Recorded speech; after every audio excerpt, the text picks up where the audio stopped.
Ini adalah 8 kesepakatan yang ditandatangani oleh Pak Di Besar Xi Jinping dan Pak Di Kecil Jokowi setelah Jokowi melawat ke China barusan akhir Juli yang lalu. Saya terus terang limbung, bahkan agak linglung beberapa menit karena merasa shock dan marah besar membaca 8 kesepakatan super berbahaya itu buat Indonesia yang kita cintai bersama. Nah, di antara 8 kesepakatan itu, paling tidak ada 4 hal yang membuat saya langsung shock. Itu pertama, kerjasama perencanaan berbagi pengetahuan dan pengalaman terkait pemindahan Ibu Kota Baru Indonesia, yaitu IKN Nusantara. Nah, sekarang sudah bulan Agustus 2023, Istana sudah pekuar berkali-kali, ya maaf agak kasar, pekuar, ya, akan melaksanakan peringatan Hari Kemerdekaan RI yang ke-79 di IKN Nusantara. Padahal sampai sekarang silahkan saudara-saudara lihat lewat YouTube, IKN itu baru selesai sekitar 5-6% saja.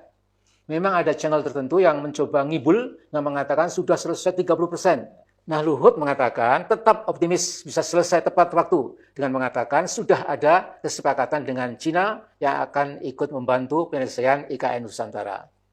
Saudara sekalian, ya, sesungguhnya kalau kita mau objektif ya, mangkraknya pembangunan IKN Nusantara nanti saya yakin sangat mengganggu stabilitas pemikiran Jokowi. Dan mangkraknya bangunan Hambalang tidak ada 1%-nya dibandingkan IKN Nusantara. Nah, bila akhirnya Cina lah yang menyelesaikan proyek super ambisius dan super irasional IKN Nusantara sehingga tidak jadi mangkrak, maka ketergantungan Indonesia ke Cina komunis menjadi sangat mutlak. Ditambah dengan kerjasama Indonesia-Tiongkok dalam payung two countries, twin parks. Jadi istilah mereka itu Cina dan Indonesia, dua negara dengan taman kembar. Maka boleh jadi yang dimaksudkan adalah keakraban dan kemesraan Indonesia-Cina jangan lagi dipermasalahkan. Dan kedua, kesepakatan tentang pentingnya diajarkan bahasa Tiongkok atau bahasa Cina, ini saya yakin punya maksud politik yang cukup misterius. Memutuskan sekolah-sekolah Indonesia harus mempelajari bahasa Cina, perlu kita waspadai benar-benar. Jadi, andai kata nanti politik, ekonomi, bahkan hankam kita sudah dikuasai Cina, berkat politik Jokowi semuanya itu ya, dimudahkan oleh Pak Jokowi. Maka seperti Rusia yang melakukan rusifikasi etnik-etnik yang berada dalam Uni Soviet, maka Cinaisasi atau Chinization lewat pemaksaan bahasa Cina itu akan diterapkan buat bangsa Indonesia. Ini kekhawatiran yang real, ya, bukan mengada-ada. Ya. Kemudian, yang ketiga, dalam kerjasama di bidang kesehatan, ada rencana berbahaya, yaitu akan dilakukan pembangunan 30 rumah sakit Cina di kota-kota besar Indonesia. Saudara-saudara, tentu rumah sakit yang akan dibangun mirip kebanyakan rumah sakit di RRC, itu rumah sakit raksasa yang masing-masing dapat dibangun sempurna hanya dalam waktu 2 atau 3 minggu. Memang luar biasa ya, kemampuan teknologi Cina dibandingkan negara-negara manapun.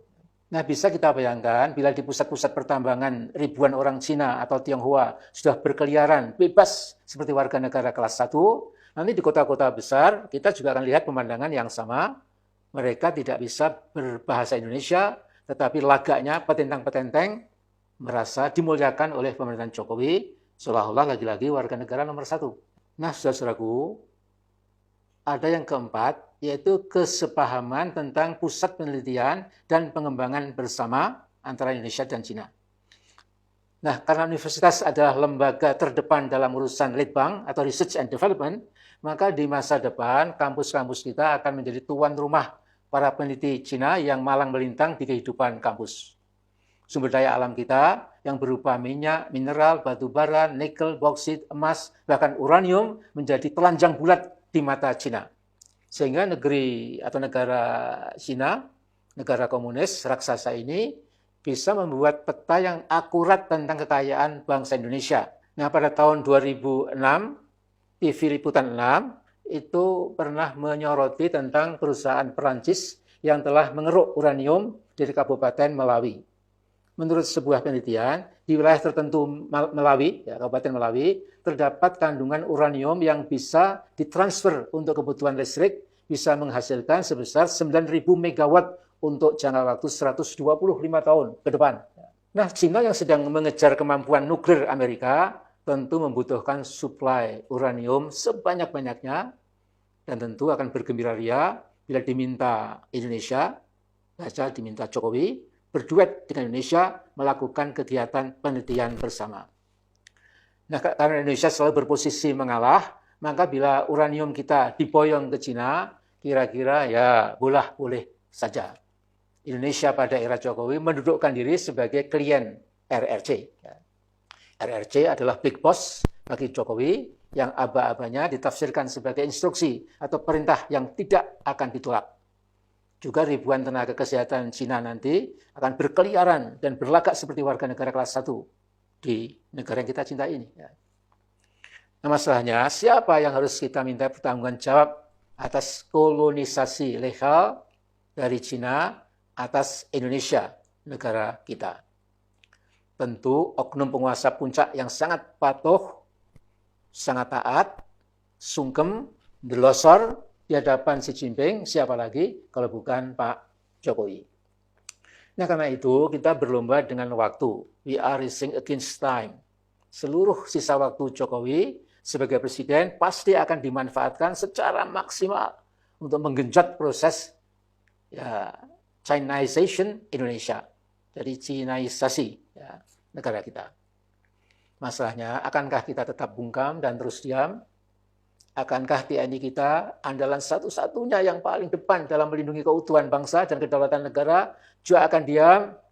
Tapi saya yakin tidak. Insya Allah dalam sejarah Indonesia pasca kemerdekaan tidak ada satu bukti pun di mana TNI tidak bersama rakyat. TNI hanya patuh dan taat pada pemerintah selama pemerintah yang sedang berkuasa memegang teguh Pancasila, Undang-Undang Dasar 1945, NKRI, Bhinneka Tunggal Ika, dan seluruh nilai-nilai yang terkandung di dalamnya. Begitu ada pemerintahan yang melenceng dan bergerak liar tanpa kendali dan berbahaya bagi keutuhan bangsa dan kedaulatan bangsa, maka TNI bersama rakyat pasti, insya Allah pasti, akan melengsarkan pemerintahan atau rezim yang sudah mengingkari Pancasila dan Undang-Undang Dasar 1945. Nah,